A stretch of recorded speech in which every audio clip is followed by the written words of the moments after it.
Oke, Assalamualaikum warahmatullahi wabarakatuh. Waalaikumsalam Oke, warahmatullahi selamat datang teman-teman penonton Ta'aruf Online.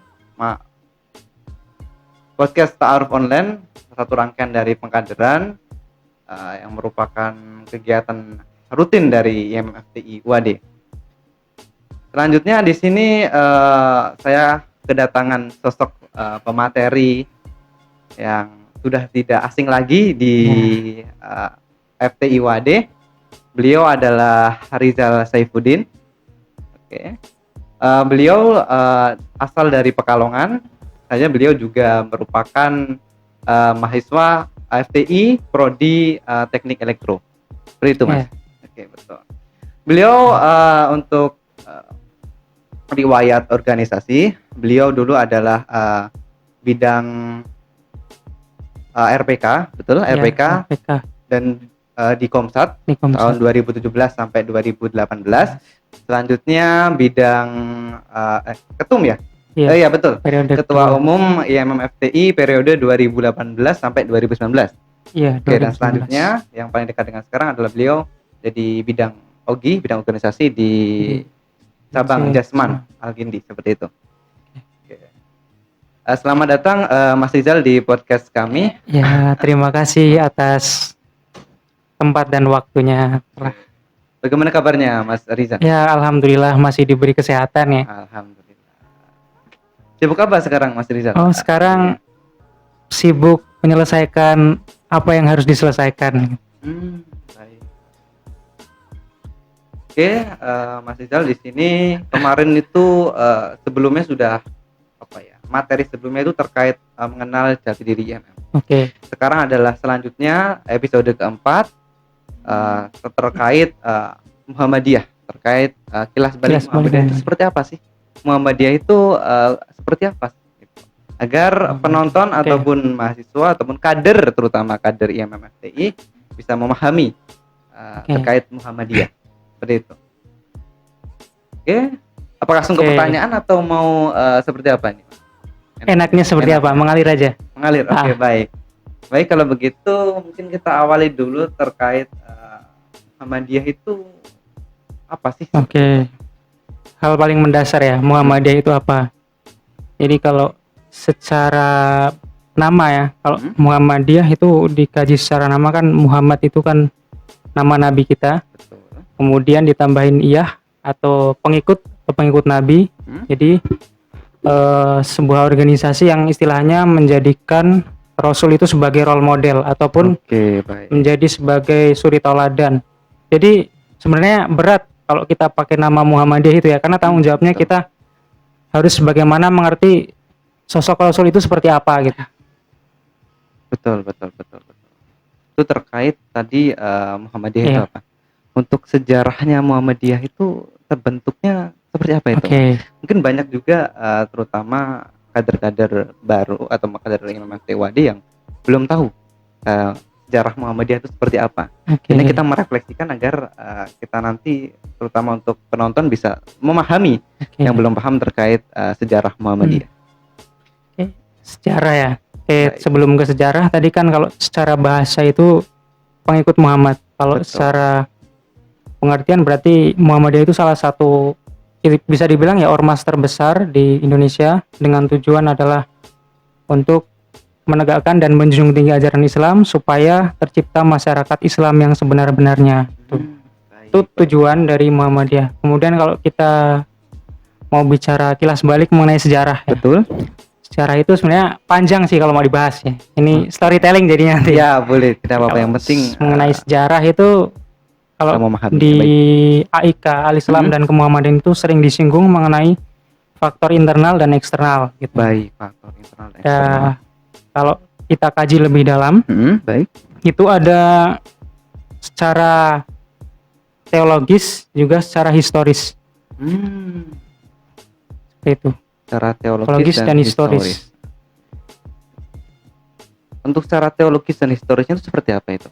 Nah, kalau kita secara teologis ya, itu bisa dibilang sebagai faktor internal yang melandasi berdirinya. Yang pertama, dimulai dari Kiai Haji Ahmad Dahlan itu ketika beliau mengkaji surat Al-Imran ayat 104. Nah, di situ kan Baik. nah, ini ayatnya wal takum minkum ummatu yad'una ilal khair wa ya'muruna bil ma'ruf wa yanhauna 'anil munkar. Jadi di situ dikaskan mengenai hendaklah ada di antara kamu segolongan umat yang menyeru kepada kebajikan, menyuruh yang ma'ruf dan mencegah yang mungkar. Nah, jadi di situ kan dituliskan segolongan umat. Jadi Segolongan umat. bukan sendiri-sendiri, tapi baik. berkelompok. Berkelompok yang menyuruh kepada yang lain gitu. Untuk melakukan kebaikan tadi, kebajikan. Segolongan umat menyeru kepada kelompok yang lain. Gitu. Itu kalau secara teologis. Kemudian kalau kita kaji secara nilai historis atau faktor eksternalnya, itu panjang gitu ya ceritanya.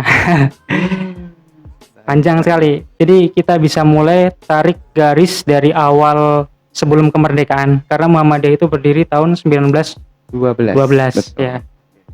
1912 itu pada saat itu kita masih dikuasai VOC. Ya, betul. VOC di waktu itu ada sebuah kebijakan yang namanya tanam paksa. Baik. Itu baru berhenti itu sampai abad 1919. Itu tanam paksa baru berhenti. Dan Muhammadiyah itu berdiri ketika tahun 1912. Jadi memang ya itu salah satu latar belakangnya adalah dulu ketika tanam paksa itu banyak masyarakat yang istilahnya dipaksakan kerja, bahkan berpindah dari daerahnya. Kemudian meninggalkan anak-anak. Nah, banyak juga kalangan yatim piatu di situ waktu itu. Kemudian umat sengsara dan lain sebagainya. Tuh, kemudian tahun 1912 itu sebenarnya kalau Muhammadiyah itu sudah ada betul. Sejak 10 September 1912. Tapi kalau kita ketahui kan 18 November ya. 18 November. Seperti apa itu? Jadi begini, waktu zaman dulu itu untuk mendirikan organisasi itu tantangannya sangat luar biasa. Dapat izinnya itu sangat susah gitu. Baik. Jadi ketika itu dulu 1905 itu ada salah satu organisasi Islam. Betul. Baik. Namanya Syarikat Dagang Islam. Itu didirikan oleh Kiai Haji Samanhudi. Situ Syarikat Dagang Islam. Kemudian karena memang dulu itu organisasi kayak gitu sangat dicurigai oleh kolonialisme Belanda. Karena yang ditakutkan mereka membawa mereka itu nggak mau pribumi meningkat kecerdasannya. Kayak dulu kan bagaimana caranya biar Islam itu menjadi terbelakang gitu. Baik. Karena salah satu makanya dulu itu sekolah-sekolah itu kan hanya dikhususkan untuk beberapa kalangan kan, kayak priai atau orang-orang tinggi. Yang tinggi saja begitu. Sedangkan tidak merata, makanya dulu tidak semua dapat gitu. Hanya kemudian didirikan Syarikat Dagang Islam, tapi Syarikat Dagang Islam itu baru dapat izin bertepatan dengan adanya Muhammadiyah tanggal 10 September itu. Tapi Muhammadiyah belum dapat izin tuh. Baik, belum dapat izin. Dia baru dapat izin berdiri itu 2 bulan setelahnya, jadi bulan November tanggal 18. Dan sekarang kita peringati sebagai hari lahirnya kalau di hitungan Masehi ya. Baik. Oke.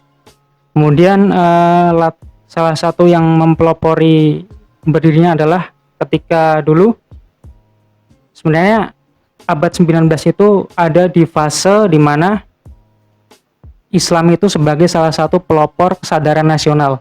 Baik, pelopor kesadaran nasional. Pelopor kesadaran nasional. Salah satunya bermunculan tokoh-tokoh ulama, kemudian organisasi kayak Syarikat Dagang Islam dan lain-lain mulai muncul. Kemudian Ahmad Dahlan ini dia membawa warna baru dalam dunia. Salah satunya ini pemikiran Islam ketika dia berangkat berhaji. Gitu. Dia berangkat berhaji itu 2 kali. Oke, 2 kali betul. Yang kedua itu dibiayai sama keraton.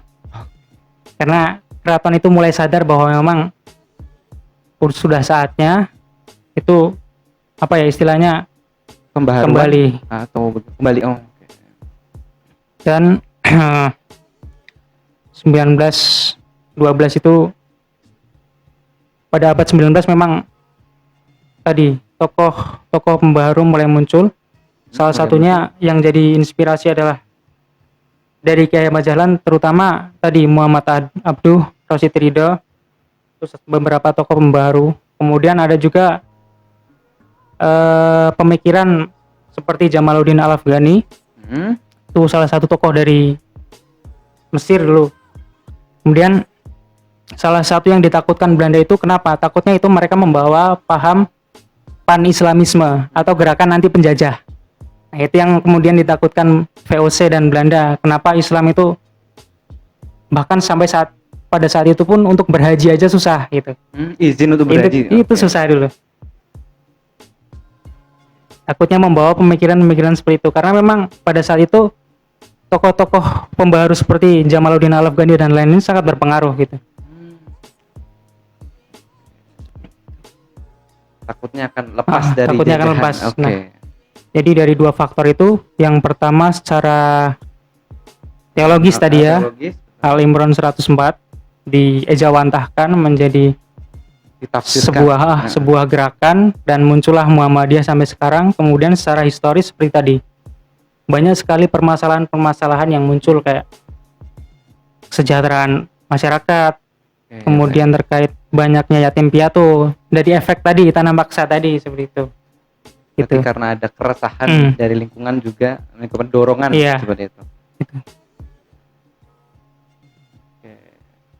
Oke, kalau tidak salah itu betul tadi untuk izin itu kalau nggak salah keluarnya itu belakangan berarti itu kayak.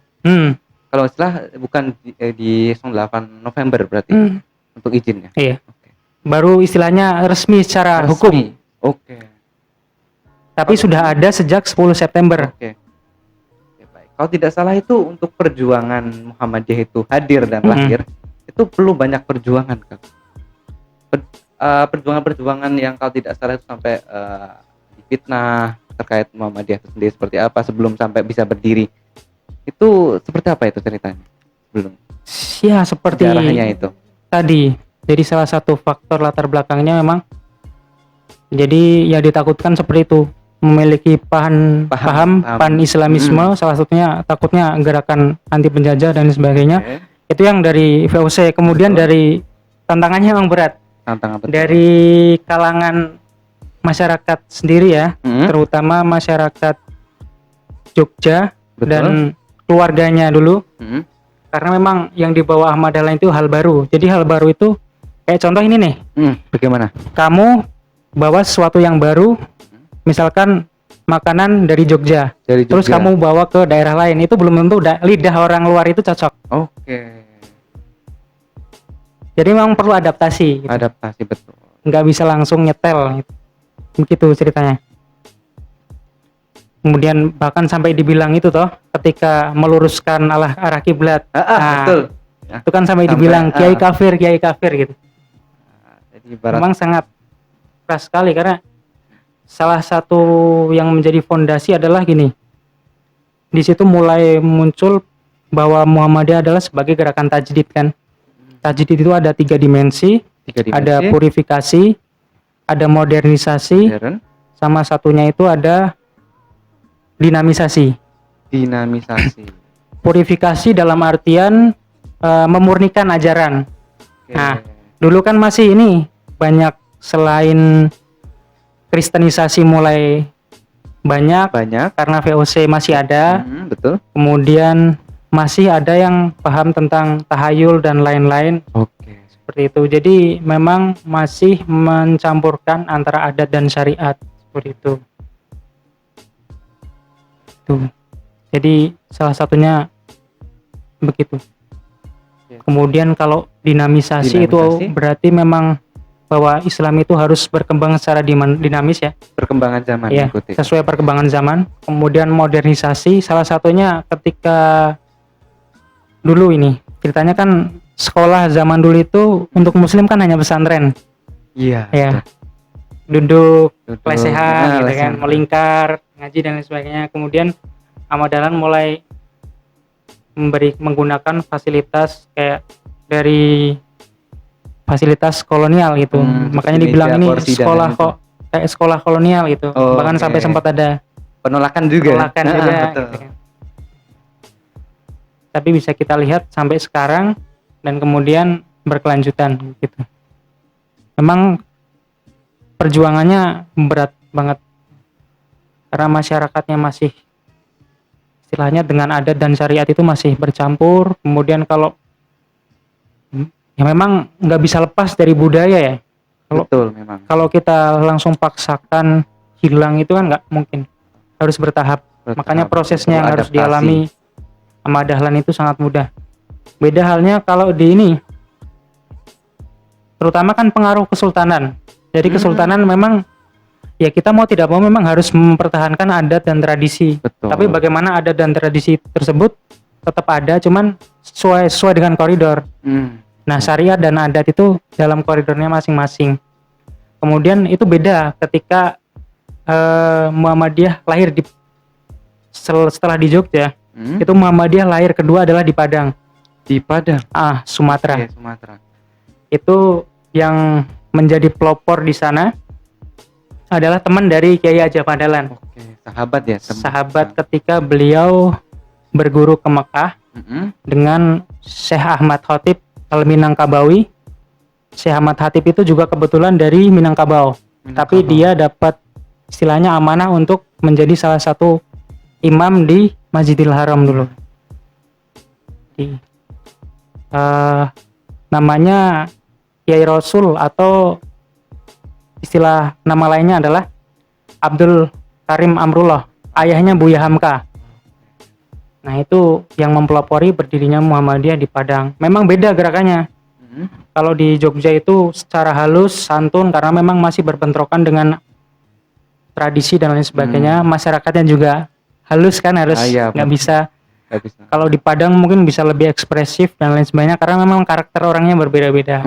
Betul, kultur dan karakternya berbeda-beda. Itu terkait tadi sejarah Muhammadiyah. Berarti emang Mbak bisa kita simpulkan bahwa berdirinya Muhammadiyah itu tidaklah langsung berdiri, tapi ada proses, ada sesuatu di sana yang harus dilalui sehingga Muhammadiyah itu bisa berdiri sampai sekarang. Kalau tidak salah Muhammadiyah itu juga bergerak di bidang sosial dan juga pendidikan. Iya. Itu dia bergeraknya seperti apa itu? Pertama itu. Bergerak di sebenarnya kalau lebih ke ini ya, lebih ke ranah sosial memang waktu awal. Kalau teman-teman pernah tahu itu ada yang namanya teologi Al-Maun. Al-Maun. Pernah dengar teologi Al-Maun? Bagaimana itu? Jadi teologi Al-Maun itu salah satu nanti perwujudannya adalah amal usaha Muhammadiyah. Tadi ya, amal usaha Muhammadiyah, baik. Jadi dulu itu ketika Ahmad Dahlan mengajari murid-muridnya, itu setiap hari itu mereka selalu belajar Al-Maun terus. Tiap hari itu diulang-ulang terus. Belajar Al-Maun tiap hari diulang-ulang sampai muridnya itu bertanya kenapa diulang-ulang gitu. Oke, baik. Kok nggak bosan-bosan Ki? Tiap hari Al-Maun, emang nggak ada surat yang lain gitu kan. Tapi kemudian beliau menjawab, memangnya kalian sudah mengamalkan apa yang ada di Al-Maun tersebut gitu. Dan sampai sekarang kemudian lahirlah 3 Trisula Muhammadiyah.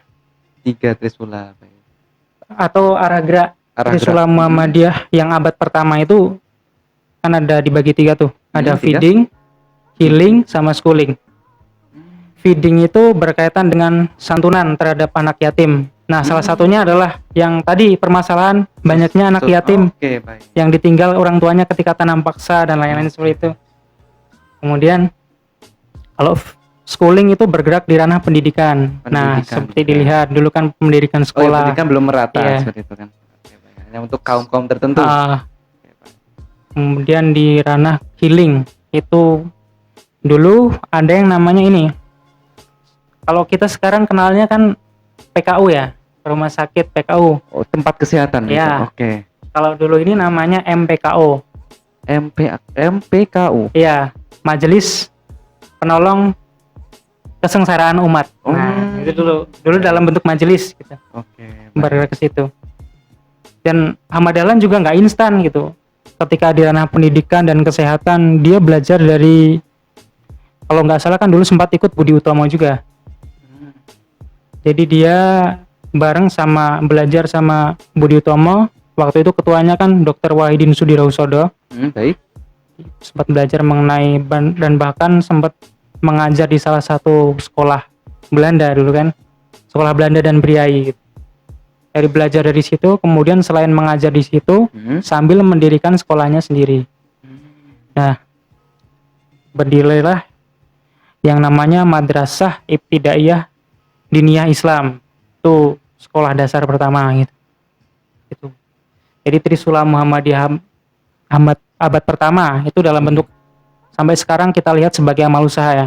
Amal usaha. Kayak feeding itu dalam bentuk santunan. Kalau kita sekarang lebih sering melihatnya dalam bentuk sudah berwujud, kayak banyak sekali panti asuhan yatim gitu kan didirikan oleh Muhammadiyah. Kemudian yang kedua ada schooling dalam ranah pendidikan. Kita lihat hitung sekarang berapa kampus, sekolah dan lain sebagainya gitu. Amal usaha salah satu perwujudan Trisula abad pertama. Kemudian yang dalam rangka tadi satunya apa? Healing ya. Healing dalam segi kesehatan. Banyak sekali. Kalau sekarang berdiri rumah sakit PKU Muhammadiyah. Jadi dari teologi Al-Maun, kemudian muncullah amal usaha Muhammadiyah. Tuh. Dalam upaya 3 tadi. Iya. Oke, selanjutnya untuk tadi terkait AUM, kalau tidak mungkin teman-teman juga ada yang belum tahu. Kampus kita itu termasuk AUM atau bukan? Bukan ya. Ada juga ya. Karena kampus kita tidak ada tulisan Muhammadiyahnya. Oh, nggak ada tulisan Muhammadiyahnya. Mungkin banyak mahasiswa juga yang ibaratnya kaget lah. Ini apakah termasuk kampus Muhammadiyah atau bukan, seperti itu kan? Kalau dilihat nama emang nggak ada ya Muhammadiyahnya kan. Tapi kayak ini memang salah satu dalam PTM Perguruan Tinggi Muhammadiyah udah mengambil nama dari pendirinya sendiri, bahkan nggak nama Muhammadiyahnya langsung nih, pendirinya langsung Ahmad Dahlan. Kemudian kalau teman-teman melihat juga ada yang namanya bukan hanya UAD, ada juga Universitas Aisyah. Aisyah. Itu kan salah satu PTM juga. Kemudian masih juga banyak politeknik dan lain sebagainya. Banyak sekali untuk mencerdaskan bangsa juga, kehidupan bangsa. Dalam rangka mencerdaskan bangsa. Itu untuk Trisula Muhammadiyah abad pertama. Kalau sekarang kan udah masuk abad kedua nih. Beda lagi. Apakah berbeda? Berbeda tentu. Seperti apa itu? Jadi untuk kalau abad kedua. Kalau abad pertama kan tadi sekolah, kesehatan dan kemudian juga sosial kepada anak yatim tadi. Kalau sekarang itu kita kenal, teman-teman kalau tahu sekarang ya ada MDMC, Muhammadiyah Disaster Management. Iya, COVID. Tentang ini kebencanaan. Baik. MDMC. Baik, kebencanaan. Terus ada Majelis Pemberdayaan Sosial. Ada juga Lazismu. Nah itu bentuknya yang abad kedua. Lalu perbedaannya antara abad pertama dan abad kedua yang membedakan seperti apa itu? Tentunya ini ranah geraknya beda. Karena kalau yang pertama itu kan fokusnya bisa kita lihat pendidikan, kemudian kalau yang kedua ini memang masih ke ranah sosial gitu. Nah tiga-tiganya itu saling berkaitan. Misalkan ada kebencanaan, itu pasti nggak lepas juga yang namanya dari gerakan sosial. Betul. Makanya ada Majelis Pemberdayaan MPS kan, Majelis Pemberdayaan Sosial. Kemudian lebih ke ini, kalau untuk menyalurkan hal-hal terkait bantuan dan lain sebagainya itu kan ada yang namanya lembaga amil zakat Lazismu. Baik. Nah itu kan masih dalam satu rangkaian gitu. Dari bentuk tentunya berbeda gitu. Karena yang pertama kan ada sekolah, ada rumah sakit. Jadi sebenarnya hampir mengembalikan ke periode awal lagi. Ruhnya masih sama sebenarnya. Masih dalam artian mengimplementasikan dari surat Al-Maun tadi. Cuman mungkin dalam bentuk yang berbeda gitu. Oke, baik baik. Berarti tadi dapat kita simpulkan bahwa amal usaha Muhammadiyah itu sangat berperan penting dalam kemajuan bangsa seperti itu. Nah, dapat kita lihat juga banyak amal usaha Muhammadiyah juga yang terutama tadi dalam hal sosial, dalam hal pendidikan juga. Berarti terkait itu apa ya? Redaksi bahwasanya amal usaha Muhammadiyah sangat penting dalam kemajuan bangsa itu betul seperti itu.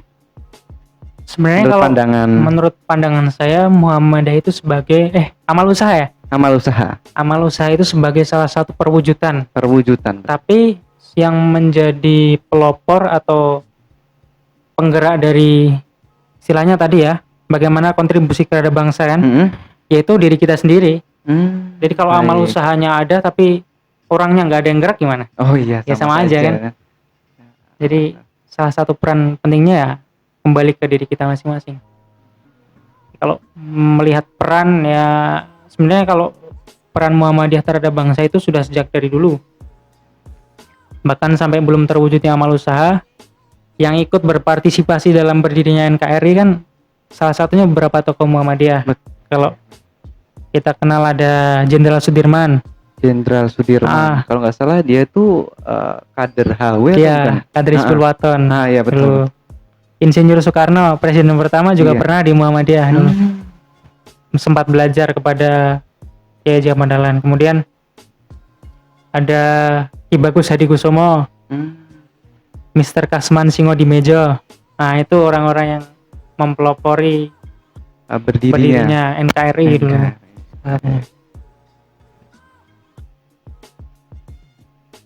Oke, betul.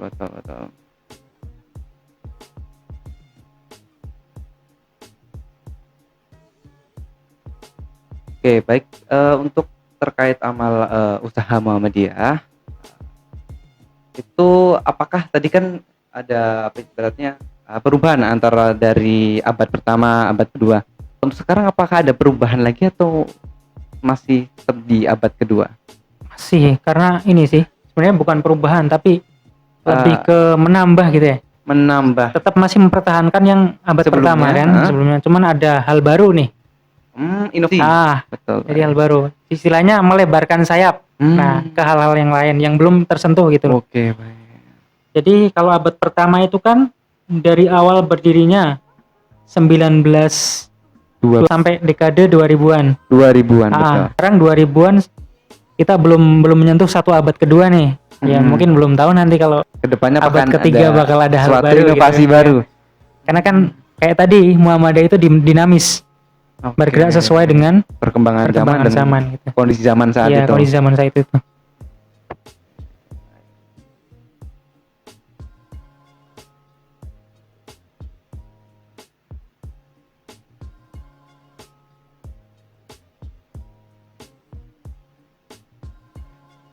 Oke, terima kasih terkait tadi sekilas ibaratnya storytelling. Iya, storytelling. Sejarah Muhammadiyah seperti apa dulu. Terkait pertanyaan.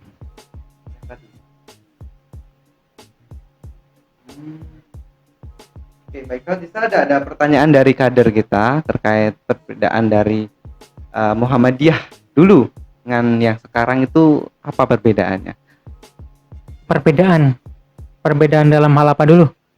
Mungkin entah itu ranah geraknya atau mungkin perbedaan kondisinya atau mungkin ada perubahan tertentu seperti itu.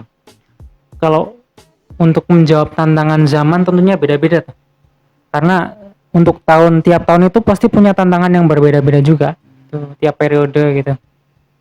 Kalau dulu kan memang masih ini ya, dakwahnya juga masih terkait bagaimana memurnikan ajaran, karena memang dulu kan masih kental banget nih. Betul. Adat sama syariat.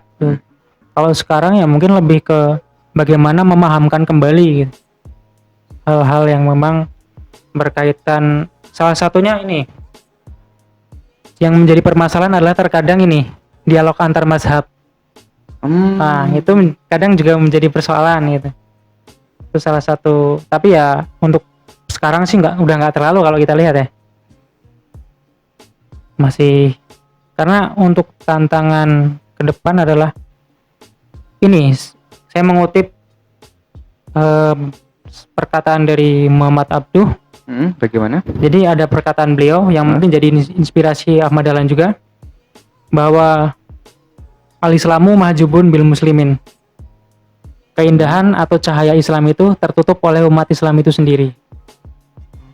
Jadi tantangan ke depan itu sebenarnya bukan hanya kalau kita berbicara selain mungkin tadi arah agama Muhammadiyah di ranah sosial dan lain sebagainya, kalau kita bicara sebagai umat yang beragama, terutama orang Islam ya, sebenarnya tantangan besar itu bukan lagi kita hanya mengislamkan atau dalam dakwah kepada orang lain, tapi bagaimana gejolak itu justru kadang terjadi di umat Islam itu sendiri gitu. Itu yang kadang menjadi pertanyaan itu. Kalau kita sering menggaungkan toleransi kepada agama lain, kenapa kok susah untuk bertoleransi terhadap sesama muslim gitu? Kadang beberapa hal masih menjadi bersih tegang di antara sesama muslim dan lain sebagainya. Itu yang menjadi kadang kita itu umat yang besar, tapi kenapa tidak bisa istilahnya menjadi, kalau kita lihat Yahudi dan lain sebagainya itu kan minoritas, tapi mereka bisa mencengkeram dunia gitu ya. Tapi kenapa Islam sampai sekarang masih dalam istilahnya keadaan yang seperti ini? Nah, itu adalah menjadi PR bersama ya, terutama kita sendiri sebagai muslim. Dan Muhammadiyah juga pun sebenarnya juga bukan Muhammadiyah, tapi juga semua gerakan Islam gitu. Bagaimana, karena kan kalau kita bicara tadi Muhammadiyah, Muhammad itu, kalau Nabi Muhammad sendiri hadir sebagai rahmatan lil alamin. Rahmatan lil alamin. Rahmat betul. Bagi semesta alam. Ya, jadi bagaimana kita sebagai pengikut Nabi Muhammad juga bisa seperti itu gitu. Oke, baik. Harapannya bisa seperti itu. Makanya emang tanggung jawab yang berat ketika pakai nama Muhammadiyah. Sebenarnya teman-teman pakai nama Ikatan Mahasiswa Muhammadiyah. Oh, itu berat juga Muhammadiyah di belakangnya. Bagaimana kita menerapkan ajaran dari Nabi Agung Muhammad. Nggak sembarang mengikuti. Jadi memang tantangan ke depan ya banyak sekali. Kayak contoh sekarang lebih ke ini, bagaimana kalau dari Monster terkait gejolak zaman sekarang, ada permasalahan seperti apa yang menjadi trending sekarang? Lebih kepada itu terkait terutama karena kok sekarang sudah zamannya internet, itu pasti banyak sekali ilmu-ilmu yang kadang kita itu salah memahaminya, itu yang pertama. Itu juga kadang kita juga dari belajar itu kita juga kadang punya ibaratnya ada sisi konten positif, ada konten negatif itu juga. Gitu. Ya, tentunya beda kan. Kalau sekarang juga akses informasi serba ada, zaman dulu boro-boro akses informasi. Telepon aja bahkan ada belum zamannya Ahmad Dahlan dulu. Jadi tantangannya memang berbeda. Di samping teknologi yang terus maju, terutama teman-teman FTI kan teknologi industri jadi pertanyaan ketika di IMM, tapi kemudian gerakan seperti apa yang harus diwujudkan gitu. Itu kan tantangan terberat, dan kalau kita bicara hal itu kan terus tiap tahun itu pasti ada sesuatu yang berbeda gitu. Berarti ada mengikuti perkembangan zaman. Dinamisasi tadi.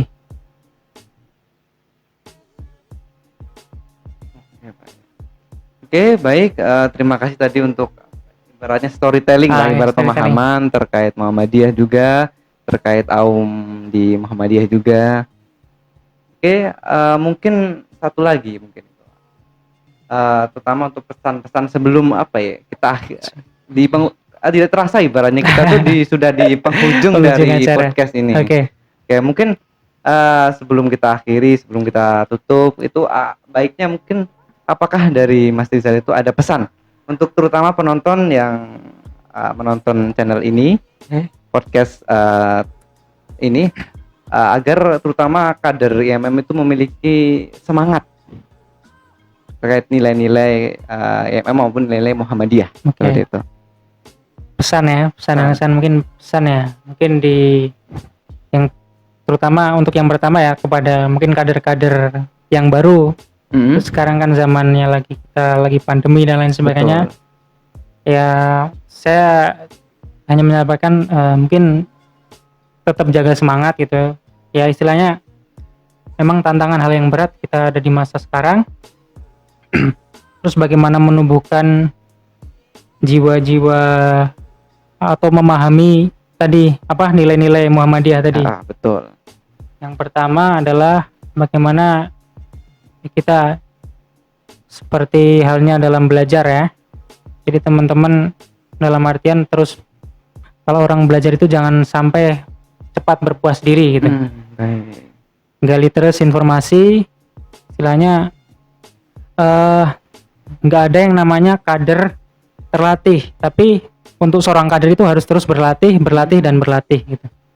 Jadi tetap semangat, semoga ya kita bisa berjumpa dan pandemi ini segera usai gitu. Amin.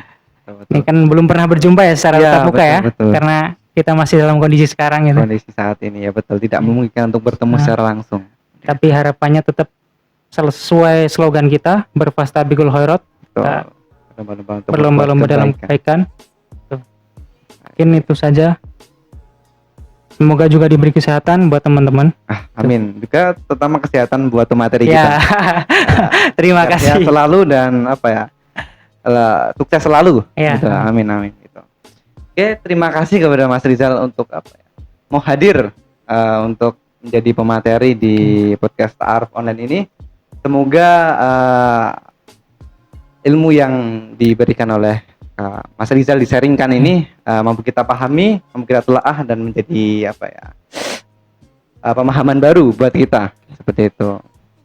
Oke, karena sudah berada di akhir podcast, saya ucapkan terima kasih kepada penonton yang telah menonton Ta'aruf Online ini, terutama kader-kader IMM FTI.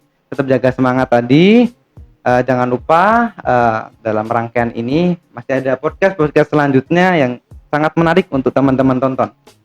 Oke, jangan lupa tetap terus belajar karena tidak ada tadi kader terlatih, ada kader yang terus belajar, seperti itu. Oke, baik. Jadi jangan cepat berpuas diri. Baik. Mungkin itu saja dari saya selaku moderator. Saya akan menutup kegiatan ini. Terima kasih kepada teman-teman. Saya Supriyogi Budi Purwanto selaku moderator. Sampai bertemu di podcast selanjutnya. Terima kasih.